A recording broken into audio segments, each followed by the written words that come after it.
Ka shumë arsye pse duhet ndryshohet pushteti në Kaçanik. Është e shëndetshme edhe për demokracinë ndryshimi i pushtetit. Çdo kush edhe sa më shpesh qëndrohet pushteti, aq më shumë përfitojnë qytetarët e komunës Kaçanikut. Komuna e Kaçanikut, përpos që është një prej komunave më të bukura në Kosovë, fatkeqësisht e ka përcjell një keq qeverisje mbi 20 vite, edhe ka mbet një prej komunave më të varfëna e më të pazhvilluara në Kosovë. Merr një shembull komuna të tjera, të vogla, edhe nga territori, edhe nga numri banor, për të cilat e kanë ndryshuar pushtetin dhe e kanë pa zhvillimin që ka ndodhur me ndryshimin e pushtetit në ato komuna. Kështu që arsyet, po i kemi komunat që janë qeverisë prej lëvizjes vetëvendosje, vetë fakti që tashmë i kanë fitu pa balotazh tregon për vullnetin, për projektet e mëdha infrastrukturore që janë realizuar në ato komuna. Por, mund të thojnë kundër kandidatët në kaluarën edhe në Kaçanik ka fituar PDK-ja pa balotazh kaluarën. Kështu që kur të kaluar?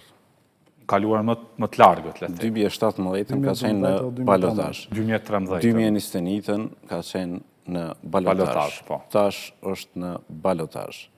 Domethënë, gjithmonë ekziston, ka ekzistuar një vullnet i madh. Mirë, po për shkak të presionit, shantazheve, kushëzimeve, mënyrave të tëre të cilat mekanizmat të cilat i përdorin, veçanti gjatë javës së fundit, mjeteve financiare, votimit me asistencë, konkurseve të shumta. A mund të materializoni se besoj... Asfaltimit që është bo edhe ditën e zgjedhjeve. A na tregoni pak për ku e keni fjalën, për shembull asfaltimi, se ata që na ndjekin, ndoshta qytetarët e Kaçanikit edhe e dinë, po jo... E dinë qytetarët e komunës Kaçanikit, po asfaltimi është bërë edhe në për rrugë private, edhe në për oborre. Private? Po. Në këtë kohë? Në këtë kohë, në fushat, domethënë, në këmbim të votave, domethënë. Tjetra, ka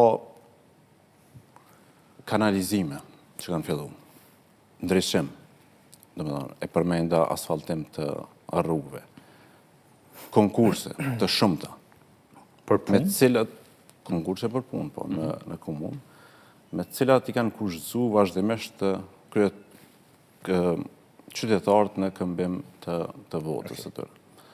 Dhe kanë shu deri atje sa që i kanë shti edhe me u betu, me bo be, që